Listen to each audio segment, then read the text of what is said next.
Karibu tena kwenye somo la leo. Tunakuwa na somo nzuri sana, tunawakaribisha. Lakini kama huja subscribe, tunakusihi subscribe, ndipo tutakuwa pamoja kwenye somo. Leo tunakuwa na somo nzuri, lakini somo letu linakuwa kama swali. Je, ni vizuri Mkristo kuoana na mpagano? Je, ni vizuri Mkristo kufunga harusi na mpagano? Tunajiuliza maswali mengi, lakini tunakuja na suluhu kwa maswali yote ambayo tunajiuliza. Karibu kwenye somo la leo na ubarikiwe. Ndio, hakika tunayo furaha ya kukaribisha kwenye somo la leo kwa sababu ni nzuri sana tena sana. Hivi nakusihi hata kufuata mpaka mwisho. Ndio, usikate kabla hatujamaliza somo la leo kwa sababu ni nzuri sana. Tumejiandaa kwa ajili ya somo la leo.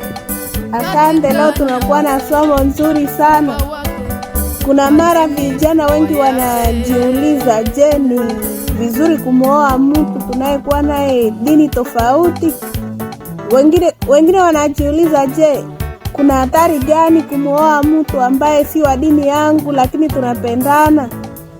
Na wengine wanajiuliza, je, naweza kumwoa mtu ambaye si wa dini yangu? Hiyo ni maswali mengi ambayo vijana wengi wanaendelea kujiuliza. Dada White amelinganisha unyumba usiokuwa na Mungu sawasawa na meli ambayo imekuwa juu ya bahari, na ndani ya hiyo meli hamuna mbaharia. Okay?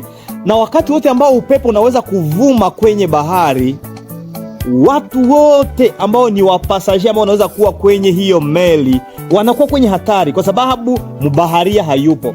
Hivi unyumba wowote ambao Mungu hayuko mle unakuwa tayari kwenye hatari. Je, tunaweza pata mashairi kwenye Biblia, ama Biblia inasema nini kuhusu ndoa ya Mkristo na mpagani? Katika Agano Jipya tunaweza kupata, ama katika Agano la Kale tunaweza kupata? Ndio, swali lako ni nzuri sana sana tena sana. Kwa lile la kujiuliza, je, Biblia inazungumza nini kuhusu ndoa kati ya Mkristo na mpagani? Hivi kati ya niseme msabato na mtu asiye msabato. Wewe pia unaweza sema kati ya mtu wa dini lako na yule asiye wa dini lako. Hivi tuzungumzie kwanza Biblia inasema nini kati ya ndoa ya mpagani na yule ambaye ni Mkristo. Kwenye Biblia, kwenye Agano la Kale kuna mashairi mengi sana tena sana. Ukisoma kwenye Mwanzo sura yake ni ya 34. Mwanzo 34 mstari wa 15 hadi 16. Genèse chapitre 15, chapitre 34 verset 15 à 16, na Deutéronome 7 3 à 4 inasema, Mungu anaambia wana wa Israeli, anasema msifunge harusi na wale watu wa kabila zingine. Hapo ilikuwa taifa ya wana wa Israeli, anawakataza kufunga harusi na watu wa kabila zingine. Hivi basi wana wa Israeli kwa hizo nyakati za Biblia, tuseme waliwakilisha ambao tunaweza kuwaita Wakristo wa siku hizi. Ndio, ni kweli kwamba mtu hawezi kuwa Mkristo, c'est vraiment difficile d'être chrétien plus de 1000 ans avant Jésus-Christ. Lakini bado tuelewe ya kwamba wakati Yesu alikataza mahusiano ya kindoa kati ya wana wa Israeli na watu wa kabila tofauti na zile, alijua kwamba wana wa Israeli ni wale ambao walikuwa wanaabudu Mungu wa kweli. Ni wale ndio walikuwa wanashika amri za Mungu, walikuwa wanafanya mapenzi ya Mungu, na zile kabila zingine zilikuwa zinaabudu miungu mingine. Ndivyo basi ilikuwa ya maana Mungu kataza ndoa kati ya Waisraeli na wasio Waisraeli.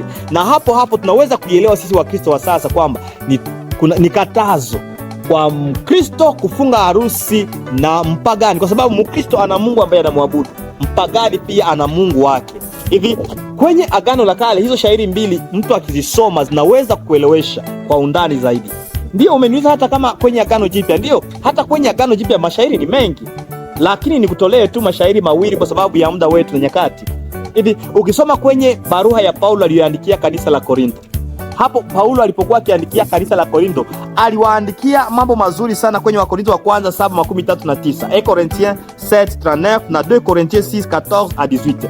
Anasema msifunge nira na wale wasioamini, na anasema hakuna uhusiano kati ya nuru na giza. Hivi basi hakuna uhusiano kati ya Mkristo na mpagani. Kwa maneno mengine, Paulo pia kwenye Agano Jipya anasema, anasisitiza na kuweka mkazo ya kwamba hatupashi kufunga harusi, Wakristo hawapashi kufunga harusi na wale wapagano. Hivi mimi msabato sipashi kufunga harusi na mtu asiye msabato. Ndio maana nikufunga harusi na wewe ambaye ni msabato mwenzangu. Naamini ya kwamba Mungu nayemwabudu ni yule ambaye unamwabudu. Wewe ni mcha Mungu, mimi ni mcha Mungu pia. Hivi hakuna kile ambacho kinaweza kusababisha Mkristo mcha Mungu kufunga harusi na yule ambaye ni mpagano. Nadhani kwamba rafiki yangu ananisikiliza, hiyo mashairi mane haya yanatosha hakika. Ndio. Sasa nina swali lingine. Kwa nini vijana wa Kristo hawapaswi kufunga harusi na wapagani? Kwa nini Wakristo hawapashi kufunga harusi na wapagani? Ni swali kubwa sana sana tena sana, lakini ninaona ya kwamba lile swali ni sawa sana mtu ambaye anaweza uliza, Mungu anasema msile mti wa tunda hili. Tunda ya mti huu anaambia Adamu na Hawa. Ni sawa sana mtu ambaye anauliza, Adamu angaliuliza pengine Mungu anasema, sasa unasema tusile mti huu kwa nini? Mungu ndiye anajua sababu. Hivi ningesema kama Mungu anasema tusifunge harusi kati ya Wakristo na wapagani, ukisema kwa nini? Nijibia kwamba kwanza ni agizo la Mungu. Mungu pekee ndiye akatoa hiyo agizo, akasema Wakristo msifunge harusi na wasio Wakristo. Hili ni jambo la kwanza. Jambo la pili ni kwamba Mungu anasema sisi ni taifa takatifu. Kwenye mashairi ambayo nimeyataja hapa juu, anasema msifunge harusi na wale. Ni agizo kwanza la Mungu.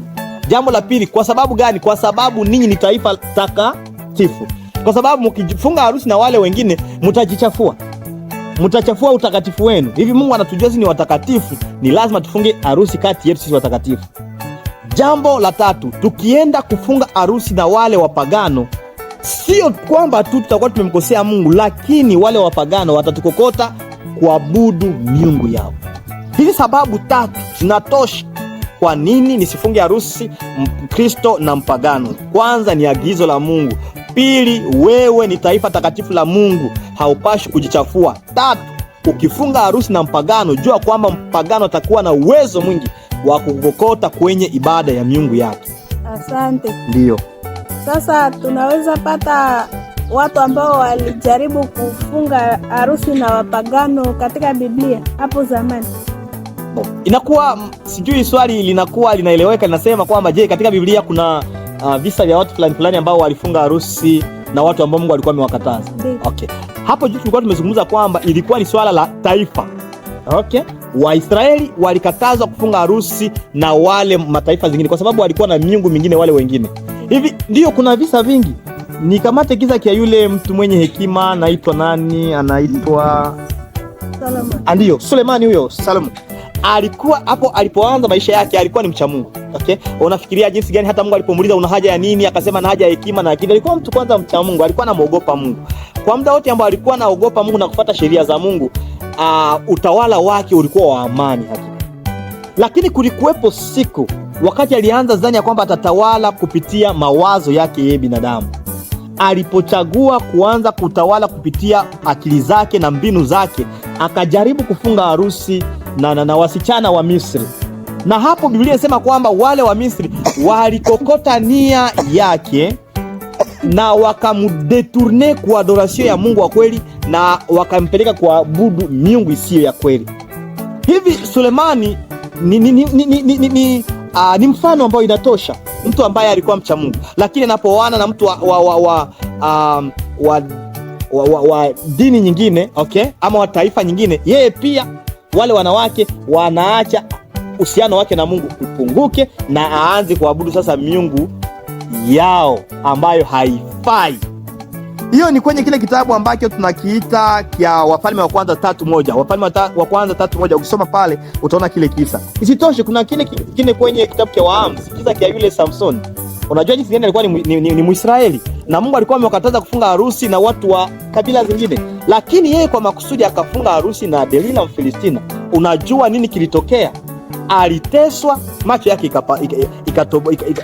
wakaitoboa, hivi maisha yake ikaharibika, nguvu yake ikaisha. Kwa maneno mengine, wale wapagano wanasukuma upako wa mtu ama uhusiano wa mtu na Mungu uishe. Samsoni ambaye alikuwa na uwezo wa kusukuma vitu na vinaanguka na vunja, lakini alipooa mwanamke ambaye Mungu alikuwa amemkataza, ilikuwa ni mwanzo wa mambo yote kuharibika. Hivi hata uwe pasta wa namna gani, au unaweza kuwa mtu na uhusiano wako wa kiroho namna gani, maana unapooana na mtu ambaye ni mpagano, kiroho kinagonda, kinaregea. Hivi wewe usingalikuwa msabato kama mimi, pengine tungalikuwa tumeanzana na ibada ya vitu vingine, lakini Mungu akatuneemesha tukaoana katika dini na tunasaidiana katika safari yetu ya kiroho pamoja. Lakini kwa watu ambao wameoana bila kuwa katika dini moja, kuna mwingine anasema watoto tukusanyike tuombe, mwingine anaanza kusumbua kwenye maombi. Sasa hivi Mungu gani ambaye mnamuomba hapa hivi na hivi, na mambo hayaendeki. Sasa tumeona hizo hatari zote. Sasa kwa nini vijana wanaendelea kuoa wapagano wakati wanajua hizo hatari? Ni swala ambalo pia mimi linanishangaza mpaka saa hizi. Nikasema hivi, kama ikiwa Biblia iko wazi kuhusu swala hili, kwa nini vijana mpaka sasa waendelee kufunga harusi kati ya Wakristo na wapagani? Ni kwa nini? Nimefikiria tu, lakini nadhani ya kwamba kitu cha kwanza kinachowasukuma ni wainyora, ni watu ambao wanafanya wasichokijua. Wanadhani ya kwamba maisha tu ni joy, kama ni teatri ama ni mzaa tu. Wanadhani ya kwamba wao wanafanya mzaa. Okay? Ils sont des ignorants. Wanafanya kitu ambacho hawakijui. Hiyo sababu ya kwanza. Anasema hivi, nifunge harusi kwanza na ule ni jaribu. Anadhani ya kwamba katika maisha ya ndoa ni kuna mambo ya kujaribu. No, sio mambo ya kujaribu. Sio homework unasema unajaribu kifaili utaweza tena mwaka kesho. No. Hivi mambo ya ndoa ni lazima uwe serious katika hiyo mambo. Hakikisha kwamba kitu ambacho unakifanya ni kile ambacho umeamua hata kukifanya na kinastahili kufanyika. Hiyo ni sababu ya kwanza. Sababu ya pili, vijana wengine wanasema kwamba wanatafuta wale ambao wanakuwa very beautiful, wale wanakuwa warembo sana. Dada White anasema kwenye kile kitabu cha Foyer Chrétien, anasema haisemeki ya kwamba kwa sababu ni lazima tuone katika Ukristo tuoe watu tusiowapenda. Hivi umpende kwanza mtu. Katika Wakristo kuna watu ambao ni warembo, ndio wako. Usidhani ya kwamba kwenye wapagano ndio kunakuwa warembo, hata kanisani wako, ndio unaweza kuwapata. Jambo lingine ambalo naweza kuwasukuma ni utajiri.